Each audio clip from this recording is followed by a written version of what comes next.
There is a war happening inside you right now. Not outside. Not in your relationships.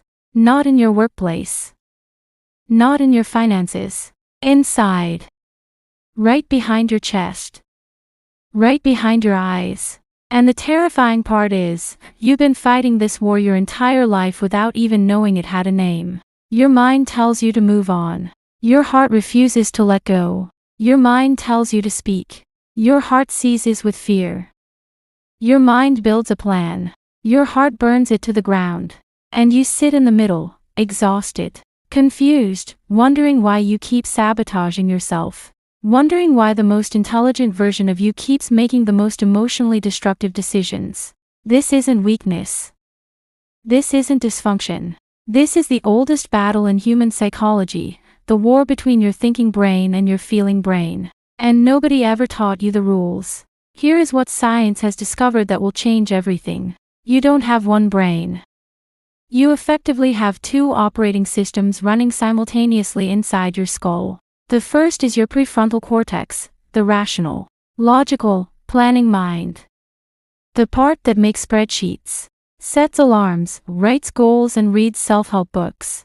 The second is your limbic system, the ancient emotional brain. The part that falls in love at the wrong moment, cries without knowing why, and clings to people who hurt you. These two systems were never designed to agree. They were designed to survive together. And there is a catastrophic difference between those two things. Here is where it becomes deeply personal.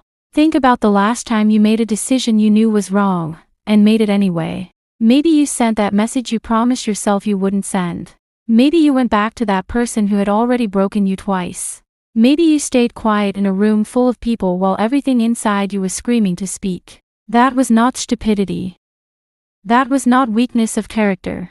That was your limbic brain overriding your prefrontal cortex with a force so powerful, neuroscientists have measured it, that it can shut down rational thinking the same way a power surge shuts down a computer. In psychology, this is called emotional hijacking. And it happens to the most intelligent people on earth. It happens to doctors, professors, therapists, people who understand the mechanics of the mind and still cannot stop their heart from steering the wheel. But the deeper truth, the one that most psychology channels will never tell you, is this. Your heart is not your enemy. Your emotions are not the problem. The problem is that you were never taught the language your emotions speak. So when your heart sends a signal, anxiety, grief, longing, rage, your mind doesn't understand it. And what the mind doesn't understand, it fears. And what it fears, it suppresses. And what gets suppressed long enough doesn't disappear. It detonates.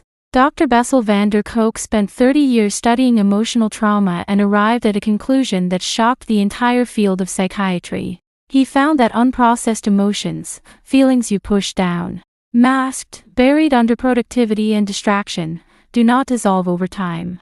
They relocate. They move from the mind into the body, into your tight shoulders, into your chronic headaches, into your restless nights, into the tension in your jaw that you carry from the moment you wake up.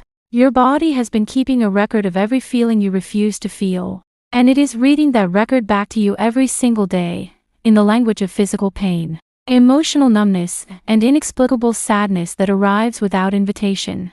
Now consider this. Two people grow up in identical difficult circumstances. Same absent parent. Same financial struggle. Same emotional wounds. One grows into an adult consumed by bitterness, relationships broken, potential abandoned, a deep unshakable feeling that the world is unsafe. The other grows into a person of unusual depth, empathetic, resilient, creative, emotionally intelligent in ways that ordinary comfort could never have produced. Same wound. Completely different outcome. The difference was never the wound itself.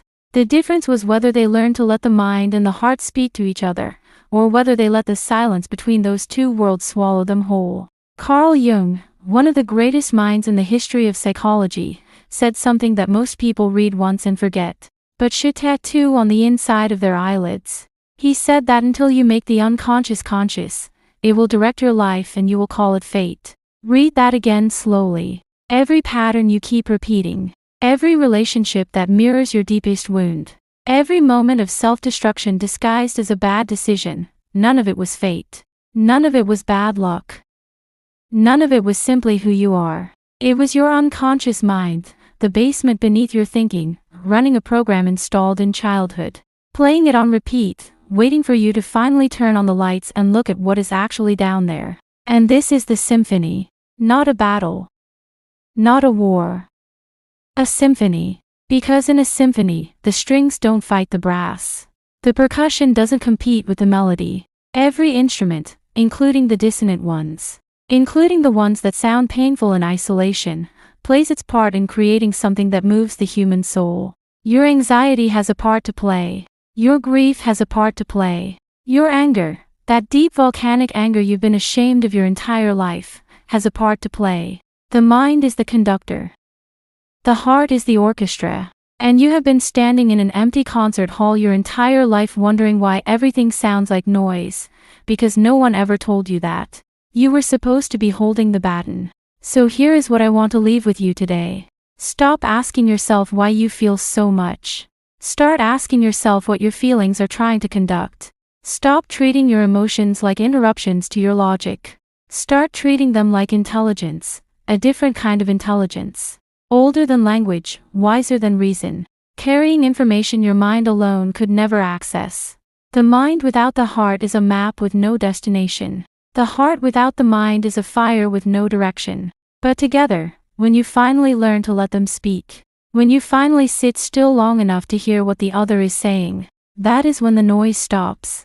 That is when the music begins. And that music, that impossible, painful, beautiful symphony of mind and heart, that is you. Finally whole. Finally free. Drop a comment below. Which one controls your life more right now? Your mind or your heart? I want to know. Because your answer might be the most honest thing you've said all week.